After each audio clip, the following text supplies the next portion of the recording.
అని గంగానందను కూల్చి ద్రోణుపని చక్కంచేసి కౌరవ్య వీరాంగంబుల్లురుమాడి తత్ప్రబల సైన్యం బెల్లమాయించి ఇత్తున్ కౌంతేయులకి మహీవలయమున్ దుర్దాంత చెంచద్భుజా సంగ స్ఫూర్జిత చక్ర విక్రమ కళా సంక్రీడనోన్మాదినై. సాత్యకి, నేను చెప్పేటటువంటి మాటలు జాగ్రత్తగా విను. ఇవాళ ఈ భీష్ముడి యొక్క విజృంభణం చూస్తే విజయము దుర్యోధనుడికి లభించేటట్టు ఉంది. ఇక నేను ఎంతమాత్రమూ ఉపేక్షించడానికి సిద్ధంగా లేను. నేనే సుదర్శన చక్రాన్ని చేతపట్టి భీష్ముడిని సంహరించి ఈ భూవలయాన్నంతటినీ కూడా ధర్మరాజుకి ఇవ్వడానికి నిశ్చయించుకున్నాను. కాబట్టి ఇప్పుడు నేను చక్రాన్ని చేతపట్టి భీష్ముడిని సంహరించడమే కాదు, ద్రోణాచార్యులు ఇతర కౌరవ వీరులందరికీ బుద్ధి చెప్పదలుచుకున్నాను. ఎవరిని ఎంత నిగ్రహించాలో అంత నిగ్రహిస్తాను. కాబట్టి సుదర్శన చక్రాన్ని పట్టుకుంటున్నానని చెప్పి ఒక్కసారి ఆ సుదర్శనాన్ని స్మరించగానే శ్రీకృష్ణ పరమాత్మ దగ్గరికి వచ్చిన చక్రాన్ని తన కుడి చేతి వేలికి ధరించినటువంటి వాడై ఆ గుర్రాల యొక్క కళ్యాలను పొందికగా తీసి ఆ రథం యొక్క నొగల మీద పెట్టి ఆయన ఒక్కసారి రథంలోంచి కిందకి దూకి ఆ సుదర్శన చక్రాన్ని చేత పట్టుకుని భీష్మాచార్యుల వారిని చంపడానికి పరిగెత్తుకుంటూ వెడుతున్నాడు. ఆ వెడుతున్నటువంటి సన్నివేశం హఠాత్ పరిణామం, అర్జునుడు ఊహించనిది. అంహోమర్దనుడా జనార్దనుడు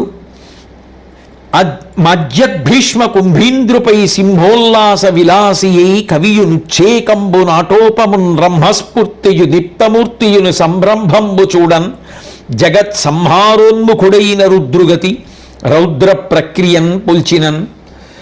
ఆ కృష్ణుడు సుదర్శన చక్రాన్ని పట్టుకుని పరమోత్సాహంతో సంరంభంతో విశేషమైనటువంటి కోపంతో మదించినటువంటి ఏనుగుని సంహరించడానికి ఎగిరి దూకడానికి దాని కుంభస్థలం మీద దూకి కుంభస్థలాన్ని తన పంజాతో కొట్టి ఆ కుంభస్థలాన్నంతటినీ కూడా విచ్చిపోయేటట్టు చేసి మాంసాన్ని పైకి తీయడానికి సిద్ధపడుతున్నటువంటి సింహం ఎంత భయంకరమైన రీతిలో పరుగెత్తుకుంటూ వెళ్ళి దూకుతుందో అలా భీష్మాచార్యుల వారి మీదకి దూకడానికి రథం నుంచి కిందకి దిగి చక్రాన్ని చేతపట్టి నడిచి వెడుతున్నటువంటి కృష్ణ పరమాత్మని చూసినటువంటి అర్జునుడు గబగబా వెనకాతల వెళ్ళి ఆయనని పట్టుకునే ప్రయత్నం చేశాడు.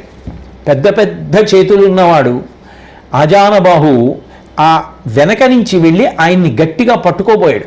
కానీ ఒక పెద్ద గాలి వచ్చినప్పుడు అది ఎండు కొమ్మలని ఎలా ఈడ్చుకుపోతుందో అలా అర్జునుడిని ఈడ్చుకుపోతున్నాడు. ఈ హఠాత్ పరిణామాన్ని చూసినటువంటి దుర్యోధనుడు, ద్రోణుడు, కౌరవ సైన్యం అందరూ నిశ్చేష్టులై నిలబడిపోయారు. అప్పుడు భీష్ముండెంతయు ప్రియంబున ఇట్లను సంభ్రంబులేక పరమేశుతో ఇటు కృతార్థుని చేయుదే నీవి వచ్చి నన్నిప్పుడు నీకు బోలినటులెల్లను చేయుదుగాని వేగరమొప్పదే నాకు ఇట్టి తెరగుజ్వల పుల్ల సరోజలోచన. వెంటనే భీష్మాచార్యుల వారు రెండు చేతులతో నమస్కారం చేసి కృష్ణ పరమాత్మను ఉద్దేశించి, హే భగవన్, మీరే నా యందు ఇంత కరుణ వహించి నన్ను చంపడానికి బయలుదేరి వస్తే ఇంతకన్నా నాకు అదృష్టం ఏముంటుంది? మీ సుదర్శన చక్రధారల చేత నన్ను నిగ్రహించాలని మీరు అనుకుంటే మీరు ఏది ఎలా చెయ్యాలనుకుంటున్నారో దానికి ఒడంబడడానికి నేను సర్వకాలముల యందు సిద్ధంగా ఉన్నాను. పైకి అలా కనపడుతున్న ప్రశాంతమైనటువంటి మనసుతో ఉన్నవాడవన్న విషయం ప్రతిబింబించేటటువంటి పద్మముల వంటి కందులు కలిగినటువంటి కృష్ణ, నన్ను ధన్యుణ్ణి చేశావు. వేగంగా వచ్చి నీ ఇచ్చ ఎలా ఉంటే అలా చెయ్యి. నిజంగా నువ్వు ఇలా రావడం ఒక రకంగా నన్ను సంభావించడమే కదా. వేగరమ్మొప్పది నాకు ఇట్టి తెరగుజ్వల పుల్ల సరోజలోచన. నన్నిప్పుడు నీకు పోలినటులెల్లను చేయుదు గాని, నీకు ఎలా తోస్తే అలా చేద్దు కానివి రా. అది కూడా నన్ను సంభావించడమే, నన్ను సత్కరించడం లాంటిదే. కాబట్టి వేగరమ్మొప్పదే నాకు ఇట్టి తెరగుజ్వల పుల్ల సరోజలోచన. కాబట్టి వెంటనే కృష్ణ రా అని అనేటప్పటికీ ఆ ముందుకు వెడుతున్నటువంటి ఆ కృష్ణ పరమాత్మని ఆపడానికి ప్రయత్నించినటువంటి అర్జునుడు కొన్ని అడుగుల మేర కృష్ణుడి యొక్క వేగానికి ఈడ్వబడ్డాడు. మొత్తానికి ఎలాగో అలా కష్టపడి కృష్ణుణ్ణి నిలబెట్టి కోపము సంహరింపు ఎదుకుంజర పాండవ కోటికెల్లను తేపవుగా వినీవిటుల ధీరత పూనికి తప్పినన్ ప్రతిజ్ఞాపరుడైన ధర్మసుతు శౌర్యము ధైర్యము బాహువీర్యమున్ నృపరిపోక కాదే అనురూపమే నీకిది లోకనాయక. కృష్ణుణ్ణి బ్రతిమాలుతూ అంటాడు, ఓ శ్రీకృష్ణ పరమాత్మ, నువ్వు కోపాన్ని వెంటనే ఉపసంహారం చెయ్యి, దాన్ని నిగ్రహించుకో. కోపము ఉపసంహరింపుకు ఎదుకుంజరా, ఓ సింహము వంటివాడా, నీ యొక్క కోపాన్ని నువ్వే నిగ్రహించుకో. పాండవ కోటికెల్లనుందేపవు కావెనీ విటుల ధీరత భూనికి తప్పినన్. పాండవ సైన్యమంతా ఈ యుద్ధమనేటటువంటి మహాసాగరాన్ని దాటడానికి నువ్వు తెప్పలాంటి వాడివి కదా, నువ్వే ప్రతిజ్ఞాపరుడైన ధర్మశతు శౌర్యము ధైర్యము బాహువీర్యము నృపరిపోక కాదే అనురూపమే నీకిది లోకనాయక. ధర్మరాజు గారి యొక్క కీర్తి మాసిపోదా? ఆయుధం యుద్ధంలో పట్టను అని ప్రతిజ్ఞ చేసినటువంటి నువ్వు ఆయుధాన్ని పట్టుకుంటే తప్ప ధర్మరాజు గారి యుద్ధంలో గెలవలేకపోయాడు అనేటటువంటిది రేపు సామ్రాజ్యాన్ని అనుభవించవలసి వచ్చిన ధర్మరాజుకి అపఖ్యాతి కదా.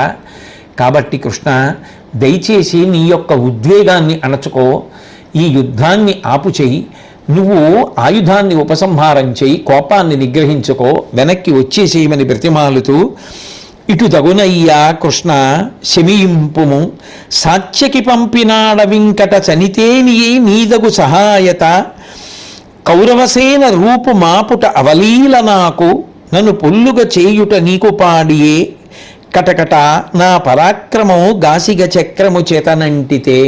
కృష్ణ, ఇది నీకు తగినటువంటి విశేషమైన సాత్యకిని ఇప్పుడు పంపించావు కదా కౌరవుల్ని నిగ్రహించమని. రథాన్ని నువ్వు అటువైపుకి మళ్ళించు, ఆ చక్రాన్ని విడిచిపెట్టేసేయి, యుద్ధం చెయ్యొద్దు. నువ్వు ఆయుధాన్ని పట్టుకుంటే అర్జునుడు చేతకాని వాడయ్యాడు, యుద్ధం చెయ్యలేకపోయాడు భీష్ముడితో. అందుకని కృష్ణుడు సుదర్శన చక్రాన్ని పట్టుకుని సంహరించవలసి వచ్చిందని రేపు అందరూ నన్ను ఆడిపోసుకోరా? నాకు అవమానం కాదా? నా కీర్తి మాసిపోదా? నేను యుద్ధం చెయ్యలేకపోయాననేటటువంటి అపకీర్తిని పొందనా? కాబట్టి నా యందు దయించి నువ్వు ఆ సుదర్శన చక్రాన్ని ఉపసంహారం చేసి వెంటనే మళ్ళీ రథంలోకి ఎక్కి సారథ్యం చేస్తే నేను నాదైనటువంటి శైలిలో ఇవాళ భయంకరమైనటువంటి రీతిలో యుద్ధం చేసి భీష్ముడిని నిగ్రహిస్తాను. నాకు అవకాశం ఇచ్చి ఆ రథం ఎక్కి సాత్యకి కౌరవ సైన్యాన్ని అణచడానికి ఎటువైపు వెళ్ళాడో అటువైపుకి మన రథాన్ని కూడా బయలుదేరతీయమని ఆ అర్జునుడు బ్రతిమాలితే శ్రీకృష్ణ పరమాత్మ వెంటనే ఆ సుదర్శన చక్రాన్ని విడిచిపెట్టేసి యుద్ధం చెయ్యకుండా ఆయన వెనకకు వచ్చి సారథి యొక్క పీఠం మీద కూర్చుని పాంచజన్యాన్ని పూరించి మళ్ళీ యుద్ధానికి బయలుదేరారు. అర్జునుడు కూడా తన దేవదత్తం అనేటటువంటి శంఖాన్ని పూరించి గాంధీవం యొక్క అల్లెత్రాటిని భయంకరమైనటువంటి శబ్దం వచ్చేటట్టుగా మ్రోగిస్తూ యుద్ధానికి సంబంధించినటువంటి వాద్య పరికరములైనటువంటి భేరీలు మధ్యలు మొదలైనటువంటివన్నీ మోగుతుండగా అర్జునుడు కృష్ణ పరమాత్మ యొక్క సారథ్యంలో ఆ కౌరవసేన మీద విజృంభించడం కోసమని బయలుదేరినటువంటి ఘట్టం. అయితే ఇందులో ఆశ్చర్యకరమైనటువంటి విషయం ఏమిటంటే, నిజానికి శ్రీకృష్ణ పరమాత్మ అంతటి వాడు చక్రాన్ని పట్టుకుంటే తప్ప భీష్ముడిని నిగ్రహించలేనటువంటి పరిస్థితే అక్కడ కలిగిందా అంటే కథాపరంగా కలిగింది. కానీ శ్రీకృష్ణ పరమాత్మ ప్రోత్సహిస్తే తర్వాత అర్జునుడు అంతా విజృంభించాడు. ఆ తర్వాత అర్జునుడి విజృంభణం చేత కౌరవ సైన్యం అంతా అణిగిపోయింది. అది కృష్ణుడు ముందే చెయ్యొచ్చు కదా, మరి ఎందుకు సుదర్శన చక్రాన్ని పట్టుకున్నట్టు అంటే మహాభారతాన్ని చదివిన వారు కాదు, మహాభారతాన్ని అనుభవించిన విజ్ఞులైన పెద్దలు ఎందరో ఉన్నారు. వారు శ్రీకృష్ణ పరమాత్మ యొక్క పరిపూర్ణమైనటువంటి అనుగ్రహాన్ని పొంది మహాభారతాన్ని చదివి వ్యాఖ్యానం చేసినప్పుడు సాక్షాత్ శ్రీకృష్ణ పరమాత్మ వారి యందు ప్రవేశించి అద్భుతమైనటువంటి వాక్కులు వారి చేత చెప్పించాడు. పోతన గారైతే ఈ సందర్భాన్ని ప్రస్తావించినప్పుడు ఎంత గొప్పగా వర్ణించారో, తిక్కన గారు ఎంత గొప్పగా వర్ణించారో పోతన గారు అంత గొప్పగా అనుభవించి వర్ణించారు. పోతన గారి శైలి పోతన గారిది, తిక్కన గారి శైలి తిక్కన గారిది. రెండూ పరమమధురములే. ఒకే లడ్డు ఏదో తొక్కుడు లడ్డుగా ఉంటుంది, బూందీ లడ్డుగా ఉంటుంది. రెండు రుచులులా అనిపించినా రెండూ ఆదరణీయములే, రెండూ ఆహ్లాదమునిస్తాయి, రెండూ సంతోషాన్ని ఇస్తాయి. అలాగే తిక్కన గారి రచన తిక్కన గారిది, పోతన గారి రచన పోతన గారిది. పోతన గారు అంటారు, కుప్పించి ఎగసిన కుండలంబుల కాంతి ఆ లోకభాగం బెల్ల కప్పికొనగా ఉరికిన నోర్వక నుదరంబులో నున్న జగముల వ్రేగున జగతి కదుల చక్రంబు చేబట్టి చనుదించురయమున పైనున్న పచ్చని పటముజార నమ్మితి నాలావునగుబాటు చేయకుమన్నింపుమని క్రీడి మరల దిగువ కరికి లంఘించు సింహంబు కరణి మెరసి నేడు భీష్ముని చంపుదు నిన్ను కాతు విడువు మర్జున యటంచు మద్వి శిఖవృష్టి తెరలి చనుదించు దేవుండు దిక్కు నాకు అంటారు. కుప్పించి ఎగసిన కుండలంబుల కాంతి గగన భాగం బెల్ల కప్పికొనగా ఆ కృష్ణ పరమాత్మ సుదర్శన చక్రాన్ని చేత్తో పట్టుకుని ఆ రథంలోంచి ఒక్క దూకితే ఆ కృష్ణుడు పెట్టుకున్నటువంటి కర్ణ కుండలములు ఇలా ఊగితే వాటి కాంతి ఆకాశాన్నంతటినీ కప్పేసిందిట. గగన భాగం బెల్ల కప్పికొనగా ఉరికిన నోర్వక ఉదరంబులోనున్న జగముల వ్రేగున జగతి కదుల ఆయన కడుపులో ఉన్నటువంటి సమస్త లోకాలు ఒక్కసారి ఊగిపోయేట.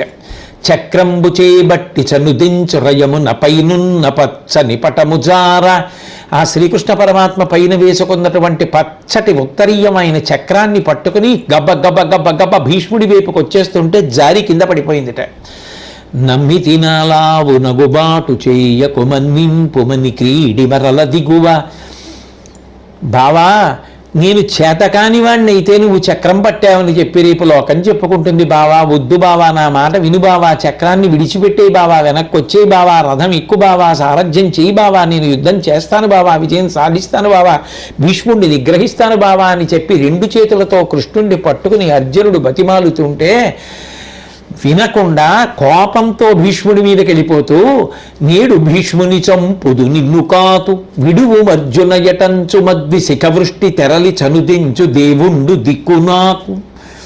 ఆనాడు ఏనుగు మీదకి దూకేటటువంటి సింహం ఎలా దూకుతుందో అలా నన్ను చంపుతానని చక్రం పట్టుకుని తన ప్రతిజ్ఞ పక్కన పెట్టేసి పరిగెత్తుకొచ్చినటువంటి కృష్ణ పరమాత్మ ఉన్నాడే, ఆయన నాకు దిక్కు అని అంపశయ్య మీద పడుకుని ఆ భీష్మాచార్యుల వారు శ్రీకృష్ణ పరమాత్మని స్తోత్రం చేసినట్టుగా పోతన గారు భాగవతంలో వర్ణిస్తారు. కాబట్టి ఇందులో తరచి చూస్తే మహాత్ములు అనుభవించినటువంటి కొన్ని అద్భుతమైనటువంటి విషయములు కనపడతాయి. భీష్ముడు మహానుభావుడు. వసువులలో ఒకరు శాపవశాత్తు భూమి మీదకు వచ్చారు. ఆయనకి తెలియనటువంటి శాస్త్రములు లేవు, ఆయనకి తెలియని విషయం లేదు. గొప్ప ధర్మాచరణ తత్పరుడు, సుగుణములకు నిధి, కృష్ణ పరమాత్మ యొక్క అవతార తత్వము ఎరిగినటువంటి వాడు, వినయశీలి, మహాత్యాగమూర్తి, కురువంశాన్నంతటినీ కూడా పెంచి పెద్ద చేసినటువంటి వాడు, గంగాతనయుడు, తన జీవితంలో గురువైనటువంటి పరశురాముణ్ణే ఓడించినటువంటి వాడు, ఎందరికో పెద్ద దిక్కైనటువంటి వాడు, ఎంత క్లిష్ట పరిస్థితులు ఏర్పడినా తాను చేసినటువంటి శపథాన్ని ఎన్నడూ పక్కన పెట్టనటువంటి వాడు, తండ్రి వలన పరమాద్భుతమైనటువంటి స్వచ్ఛంద మరణం వరాన్ని పొందినటువంటి వాడు, ఆయనకి తెలియనటువంటి ధర్మం లేదు, నిరంతరం ధర్మాచరణ చేసేటటువంటి మహాపురుషుడు, శ్రీకృష్ణ పరమాత్మ యొక్క గొప్ప భక్తుడు. అటువంటి వాడిని దుర్యోధనుడు యుద్ధభూమిలో నిలబెట్టి అంత మనస్సు బాధపడేటటువంటి మాటలు మాట్లాడి నువ్వు కపట బుద్ధితో ప్రవర్తించావు, సర్వసైన్యాధ్యక్ష పదవిని తీసుకుని కూడా సరిగ్గా ప్రవర్తించట్లేదు అని అంటుంటే దాని వలన భీష్ముడు ఎంత కష్టపడి ఉంటాడో తెలుసుకోలేనివాడా కృష్ణ పరమాత్మ. భగవానుడైనటువంటి కృష్ణ పరమాత్మకి తెలియదు. తనకి పరమ భక్తుడే భీష్ముడు. ఆ భీష్ముడి మనసు రంజిల్లాలి. భీష్ముడు అంటే ఏమిటో పనికిమాలిన దుర్యోధనుడికి తెలియాలి.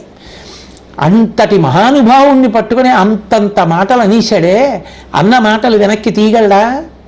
అటువంటి భీష్ముడినటువంటి మాటలు అనొచ్చా? ఇది దుర్యోధనుడికి తెలియాలి. తెలియాలి అంటే భీష్ముడు 3వ రోజు చేసినటువంటి యుద్ధం ఎంత గొప్పది అంటే కృష్ణుడే చక్రాయుధాన్ని పట్టాడు, తన శబదాన్ని పక్కన పెట్టేశాడు. అంటే భీష్ముడు ఎంత గొప్ప యుద్ధం చేశాడో అని లోకం ఆశ్చర్యపోవాలి, దుర్యోధనుడికి బుద్ధి రావాలి. ఇటువంటి మాటలు పెద్దలను ఉద్దేశించి నోరు ఉంది కదా అని వదరి మాట్లాడకూడదని తెలుసుకోవాలి. అట్లా భీష్ముణ్ణి అనుగ్రహించడం కోసం చక్రాయుధాన్ని పట్టాడు అన్నారు కొంతమంది పెద్దలు. మరికొందరు అన్నారు తాను రథంలో ఉండగానే వెనకాతల ఉన్నటువంటి అర్జునుడు భీష్ముని యొక్క బాణ పరంపరకి తట్టుకోలేక నీరసపడిపోతుంటే తన భక్తుడైన అర్జునుణ్ణి రక్షించుకోవడానికి తన శబదాన్ని పక్కన పెట్టేసి ప్రతిజ్ఞని ఉపేక్షించి చక్రం పట్టినటువంటి వాడు ఎంత భక్తపరాధీనుడో నిరూపణమవుతోంది అన్నారు కొందరు. ఏది ఏమైనప్పటికీ కూడా ఈ ఘట్టంలో ఒక గొప్ప మలుపుని మాత్రం గ్రహించవలసి ఉంటుంది. నిజానికి సుదర్శన చక్రం పట్టుకుని పరిగెత్తడానికి అది ఏమైనా కత్తితో అవతలవాడి కంఠం కొయ్యాలి అనుకుంటే యువతలవాడు తన రథం మించి అవతలవాడి రథం మీదకి దూకి అవతలవాడి జుట్టు పట్టుకుని కంఠం కొయ్యాలి. యుద్ధాలలో అటువంటి ప్రక్రియలు జరుగుతూ ఉంటాయి. కానీ సుదర్శన చక్రాన్ని పట్టుకుని వెళ్ళి భీష్ముడి కంఠం కొయ్యక్కర్లేదు. సుదర్శన చక్రాన్ని స్మరించిన తరువాత అది వచ్చిన తరువాత నిజంగా భీష్ముడిని చంపాలని కృష్ణ పరమాత్మ అనుకుంటే అదే రథం మీద నిలబడి ఉత్తరక్షణం సుదర్శన చక్రాన్ని వదిలిపెట్టేయచ్చు. వదిలిపెట్టేయకుండా సుదర్శన చక్రాన్ని పట్టుకుని రథం దిగి గబగబా నడుస్తూ అంత కోపాన్ని నటిస్తున్నాడు తప్ప నిజానికి ఆయనకి భీష్ముడి మీద కోపం ఉంటుందా? అంతటి మహాపురుషుణ్ణి చూసి నీ కీర్తి వినువీధికి ఎక్కాలి, నీ గొప్పతనం ఏమిటో దుర్యోధనుడికి తెలియాలి. అందుకోసమని నేను సుదర్శన చక్రాన్ని పట్టానని లోకం చెప్పుకోవాలి. నేను చక్రం పట్టి వస్తూ ఉంటే మరణానికి కూడా సిద్ధపడి ఇది నాకు సమ్మానమే అని రెండు చేతులు కైమోడ్చి నిలబడినటువంటి నీ భక్తి, నీ యొక్క ధార్మిక నిష్ఠ, నీ సర్వజ్ఞత, నీ వినయం లోకంలో శాశ్వతంగా ప్రకాశించాలి. ఇంత కష్టపడిన నీ జీవితానికి ఇంతకన్నా కీర్తి కిరీటంలో పెట్టగలిగిన కలికితురాయి ఉండదు. అందుకని సుదర్శన చక్రాన్ని విడిచిపెట్టకుండా సుదర్శన చక్రాన్ని పట్టుకు పరిగెత్తాడు కృష్ణుడు. అర్జునుడు ఆపాడు. అప్పటికి ఆ సందర్భంలో అలా జరిగిపోయినట్టు అనిపించినా నిజానికి అలా చక్రం పట్టుకుని కృష్ణుడు పరిగెత్తవలసిన అవసరం లేదు, ప్రయోగిస్తే చాలు. ప్రయోగించడం మానేసి పరిగెత్తాడు అంటే కేవలం భీష్మాచార్యుల వారి యొక్క గౌరవాన్ని నిలబెట్టడానికే, ఆయన కీర్తిని ఇనుమడింపచేయడానికే. ఇది తెలుసుకున్నటువంటి దుర్యోధనుడు నిజానికి ఇక జీవితంలో భీష్మాచార్యుల వారికి వ్యతిరేకంగా మాట్లాడకూడదు. అలా మాట్లాడకుండా ఉండగలిగితే ఆయన దుర్యోధనుడు ఎందుకు అవుతాడు, ఈయన భీష్మాచార్యుల వారు ఎందుకు అవుతారు? ఎవరి బుద్ధి వారిది. వక్రబుద్ధితో మాట్లాడకుండా కొందరు ఉండలేరు, అటువంటి వారిని రక్షించుకోకుండా భగవంతుడు ఉండలేడు. ఎవరు ఎలా మాట్లాడినా తన శీల వైభవం నుంచి ఒక్కడుగు కూడా కిందకి దిగకుండా నిలబడగలిగినటువంటి ప్రజ్ఞ సంతరించుకున్న వారు జారకుండా ఉండడం వారి యొక్క మర్యాద. కాబట్టి ఇది లోకంలో ఎప్పుడూ ఎక్కడా అన్ని వేళలా నడుస్తూనే ఉంటుంది. కాబట్టి వెంటనే కృష్ణ పరమాత్మ చేత బుద్ధి ప్రచోదనాన్ని పొందినటువంటి అర్జునుడు హరివీర భయంకరుడై కృష్ణుడు సారథ్యం చేస్తుండగా యుద్ధానికి బయలుదేరాడు. అగ్గలిక దూది దరికొను నగ్గితెరం అన్నారు తిక్కన గారు. పెద్ద దూది పర్వతం ఉందనుకోండి, అందులో కొద్దిగా నిప్పు తీసుకెళ్ళి పడేశారనుకోండి, ఆ నిప్పు వెంటనే దూది అంతా వ్యాపించిపోయి పొగలు రేగిపోయి మంటలు కమ్ముకున్నట్టుగా, దూది అంతా కొద్దిసేపట్లోనే దగ్ధమైపోయినట్టుగా అర్జునుడు విజృంభించి చేసినటువంటి యుద్ధానికి కౌరవ సైన్యంలో ఉన్నటువంటి వీరులు అందరూ కూడా అలా నిలబడిపోయారు. గుర్రాలు నాశనం అయిపోయాయి, రథాలు తుత్తునియలైపోయాయి, ఏనుగులు తెగిపోయాయి. కన్ను తెరిచి కన్ను మూసే లోపల అంతమందిని పడగొట్టేశాడు. పాండవ సైన్యం అంతా ఉత్సాహాన్ని పొందింది. మళ్ళీ గబగబా తిరిగి యుద్ధానికి వచ్చారు. కౌరవ సైన్యం పారిపోవడం మొదలుపెట్టింది. అంత భయంకరంగా కౌరవుల యొక్క చతురంగ బలాల్ని చెల్లాచెదరు చేసేస్తూ చామరాలు, గొడుగులు, రథాలు అన్నీ విరిగి ఆ యుద్ధభూమిలో పడిపోయేటట్టు, ఏనుగుల తలలు తెగిపోయేటట్టు, గుర్రాల యొక్క తలలు తెగిపోయేటట్టు, మనుష్యుల యొక్క తలలు ఎగిరిపోయేటట్టు, తెగిపోయిన కాళ్ళు, చేతులు, ఉత్తర క్షణంలో కురు సైన్యాన్నంతటినీ కూడా అంత భయంకరమైనటువంటి రీతిలో సంహరించి ఐంద్రాస్త్రాన్ని అర్జునుడు ప్రయోగిస్తే ఆ ఐంద్రాస్త్రంలోంచి వచ్చినటువంటి ఎన్నో బాణముల యొక్క పరంపర కౌరవ సైన్యాన్నంతటినీ కూడా దిక్కుతోచనటువంటి స్థితికి తీసుకెళ్ళిపోయింది. మళ్ళీ కౌరవ సైన్యం యొక్క నెత్తురు ఏరులై ప్రవహించింది. వెంటనే ఆ దివ్యాస్త్ర ప్రయోగం జరిగింది అని తెలుసుకున్నటువంటి భీష్ముడు, ద్రోణుడు, బాహ్లికుడు మొదలైనటువంటి వారు తమ తమ సైన్యాలన్నింటినీ కూడా ఉపసంహారం చేసేసి ఇక అర్జునుడితో యుద్ధం చేయడం సాధ్యం కాదు అని చెప్పి కాగడాల వెలుగులో తమ తమ శిబిరాలకు వెళ్ళిపోయారు.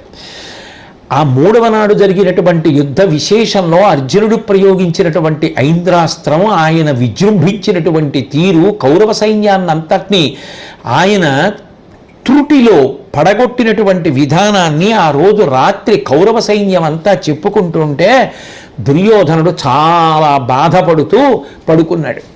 అంత గొప్పగా అర్జునుడు 3వ నాట యుద్ధం చేశాడు. అటు భీష్ముడికి అంత గొప్ప గౌరవాన్ని కల్పించాడు, మళ్ళీ అర్జునుడి చేత అంత గొప్ప యుద్ధాన్ని చేయించినటువంటి కృష్ణ పరమాత్మ నిజంగా అనితర సాధ్యమైనటువంటి రీతిలో కథ నడిపినటువంటి భగవంతుడు. ఆయనకి 2 చేతులు కైమోడ్చి నమస్కరిద్దాం. ఇక 4వ రోజు యుద్ధం ప్రారంభమైంది. ఇవాళ చాలా కీలకమైనటువంటి రీతిలో యుద్ధం చెయ్యాలి, గెలుపుని స్వాధీనం చేసుకునే ప్రయత్నం చెయ్యాలని చెప్పి కౌరవులు, పాండవులు కూడా ముమ్మరమైనటువంటి రీతిలో సకల ప్రయత్నములను ఒడ్డి యుద్ధమును ప్రారంభం చేశారు. అటువంటి యుద్ధం ప్రారంభమైతే భీముడు ఆ రోజున వీర విజృంభణంతో ఉన్నాడు. ఆ భీముడి యొక్క విజృంభణాన్ని అరికట్టడం కోసమని వెంటనే ఆ దుర్యోధనుడు మగధరాజుని పిలిచి, మీరు అనేకమైనటువంటి ఏనుగులతో గజబలంతో కలిసి ఆ భీముడి మీద యుద్ధానికి వెళ్ళమన్నాడు. ఆ భీముడి మీద యుద్ధానికి వచ్చినటువంటి మగధరాజు అనేకమైనటువంటి గజములను తీసుకుని వస్తే అభిమన్యుడు తన హస్త లాఘవాన్ని ప్రదర్శించి బాణ పరంపర ప్రయోగించి మగధరాజు మరణించేటట్టుగా చేశాడు. వెంటనే ఆ మగధరాజు మరణించగానే భీముడు భయంకరంగా మారిపోయి దుర్యోధనుడి యొక్క తమ్ముళ్ళని చాలామందిని చంపేశాడు. ఎప్పుడైతే తన తమ్ముళ్ళు ఇంతమంది చనిపోయారు, మగధరాజు కూడా చనిపోయాడు, గజబలాన్నంతటినీ కూడా లెక్క చెయ్యకుండా ఇంత గొప్ప యుద్ధం చేస్తున్నారు అని తెలుసుకున్నారో ఆ దుర్యోధనుడు వెంటనే భీముణ్ణి నిగ్రహించడం కోసం అని చెప్పి బయలుదేరి వచ్చాడు. ఇద్దరి మధ్య యుద్ధం జరుగుతోంది. ఆ ఆగ్రహం అంతా కళ్ళల్లోంచి నిప్పులు రాలుతున్నాయా అన్నట్టుగా ఉన్నటువంటి దుర్యోధనుడు భీముని మీద బాణములు ప్రయోగించాడు. ఆ దుర్యోధనుడు ప్రయోగించినటువంటి ఒక బాణం భీముడి యొక్క వక్షస్థలంలో దిగబడినటువంటి కారణం చేత భీముడు యుద్ధభూమి యందు మూర్ఛపోయాడు. భీముడు సేద తీరి లేచి యుద్ధాన్ని ప్రారంభించే లోపు శత్రు సైన్యం కమ్ముకోకుండా వెంటనే భీముని కుమారుడైనటువంటి ఘటోత్కచుడు తన యొక్క రాక్షస సైన్యంతో కలిసి వచ్చాడు. వచ్చి భీముణ్ణి ఆదుకుని ఆయనకి సహకరించి దుర్యోధనుడి యొక్క సైన్యాన్ని మట్టుపెట్టడం ప్రారంభించాడు. మాయా విద్యలు ప్రదర్శిస్తూ ఆ రోజున ఘటోత్కచుడు చేసినటువంటి యుద్ధం అనితర సాధ్యమైనటువంటి యుద్ధం. ఘటోత్కచుడిని నిగ్రహించడానికి భీష్ముడే బయలుదేరి రావలసి వచ్చింది. అంత గొప్పగా యుద్ధం జరుగుతోంది. ఆ జరుగుతున్నటువంటి సమయంలో ఆ శల్యుణ్ణి కూడా ఆ అభిమన్యుడు, దృష్టజుమ్నుడు, ఉపపాండవులు ఇటువంటి వాళ్ళందరూ కలిసి వచ్చి నొప్పించారు. ఆ తర్వాత భీముడు లేచి వచ్చి శల్యుడితో యుద్ధం చేసి ఆ శల్యుడు ఇక భీముడితో యుద్ధం చెయ్యలేనటువంటి స్థితి ఏర్పడేటట్టుగా చేశాడు. ఆ చేతిలో గదాదండాన్ని పట్టుకొని రథంలో నిలబడి చేసినా అంత గొప్పగా చేస్తాడు, భూమి మీద నిలబడి చేసినా అంత గొప్పగా చేస్తాడు యుద్ధం భీముడు. ఆ భీముడు ఆ వచ్చినటువంటి గజబలాన్నంతటినీ కూడా అంత గొప్పగా వ్రక్కలు చేసేస్తూ యుద్ధం చేస్తుంటే కౌరవ సైన్యం అంతా కూడా వెనక్కి తిరిగి పారిపోవడం మొదలుపెట్టింది. ఆ తర్వాత దుర్యోధనుడు భీముడిని నిగ్రహించమని కొందరు సేనాపతుల్ని పంపించాడు. వాళ్ళందరినీ కూడా భీముడు ఆ వచ్చినటువంటి వారిని సంహరించాడు. ఉగ్రుడనేటటువంటి వాణ్ణి, భీముడనేటటువంటి వాణ్ణి, భీమరథుడు అనేటటువంటి వాణ్ణి, భీమబాహుణ్ణి, సుషేణుణ్ణి, సులోచనుణ్ణి తన బాణాలతో భీముడు చంపేశాడు. ఆ తర్వాత భగదత్తుడు భయంకరమైనటువంటి మదగజాన్ని అధిరోహించి యుద్ధానికి వచ్చాడు. వస్తే ఆ వచ్చినటువంటి ఆ భగదత్తుడి యొక్క మద గజాన్ని అభిమన్య ప్రభృతులందరూ కూడా బాగా డస్సిపోయేటట్టు, అది ఖేదపడేటట్టు ప్రవర్తించి ఆ భగదత్తుడు ఎక్కి వచ్చినటువంటి ఏనుగుని హింసించారు. ఆ ఏనుగు బాగా గాయపడి నెత్తురు కారుతుండగా విజృంభించి సైన్యంలో తిరుగుతుంటే ఎక్కడి వారక్కడ భగదత్తుడు ఏనుగు చేత తొక్కబడతామేమోనన్న భయంతో చల్లాచెదురైపోవడం మొదలుపెట్టారు. అంత భయంకరంగా సంకుల సమరం జరుగుతోంది. ఆ భీముడిపై బాణాలు వేసి పక్కకి ఒరిగిపోయేటట్టుగా దుర్యోధనుడు ఇత పూర్వం ప్రవర్తించినటువంటి కారణం చేత వచ్చినటువంటి ఘటోత్కచుడు తండ్రి బడలిపోయాడు అనేటటువంటి బాధతో ఆ తండ్రి అయినటువంటి భీముడి మీద దుర్యోధనుడు బాణప్రయోగం చేశాడనేటటువంటి రోషంతో తనతో వచ్చినటువంటి రాక్షసులతో కలిసి మాయాయుద్ధ ప్రదర్శనం చేస్తే ఆ మాయాయుద్ధంలో ఆ రోజున అసంఖ్యాకంగా ఎందరో పడిపోయారు.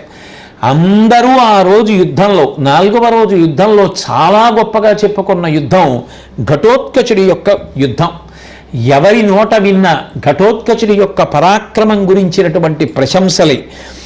ఇది మాట్లాడుతున్నప్పుడు సంజయుడితో ధృతరాష్ట్రుడు చెప్తున్నాడు కదా, మరి సంజయుడు ధృతరాష్ట్రుడికి చెప్తున్నాడు వ్యాసుడిచ్చిన వరం చేత యుద్ధభూమిలో ఏం జరిగింది అన్న దాన్ని చూసి చెప్తుంటే ధృతరాష్ట్రుడు అన్నాడు, నువ్వు ఎప్పుడు చెప్పినా పాండవులు గెలుస్తున్నారని చెప్తావు, మన వైపు ఉన్నటువంటి సైన్యం అంతా ఓడిపోతోందని చెప్తావు.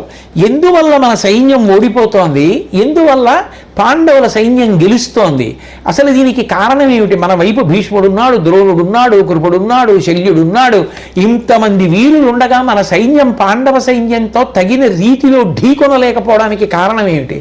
ఏ సందర్భంలో ఏ సమయంలో ఏ వీరుడు విజృంభించాలో అటువంటి విజృంభణం పాండవుల వైపు నుంచి ఉండడం ఏమిటి? తత్కారణం చేత యువతల వీరులు మడిసిపోవడం ఏమిటి? దీనికి కారణం ఏమిటో నాకు చెప్పవలసింది అని అడిగాడు. అడిగితే సంజయుడు మాట్లాడుతూ, నేను చెప్పడం కాదు, 4వ నాటి యుద్ధం ముగిసిపోయిన తరువాత రాత్రి వేళ భీష్ముడి దగ్గరికి నీ కుమారుడైనటువంటి దుర్యోధనుడు వెళ్ళి నువ్విప్పుడు ఏ ప్రశ్న వేశావో అదే ప్రశ్న వేశాడు.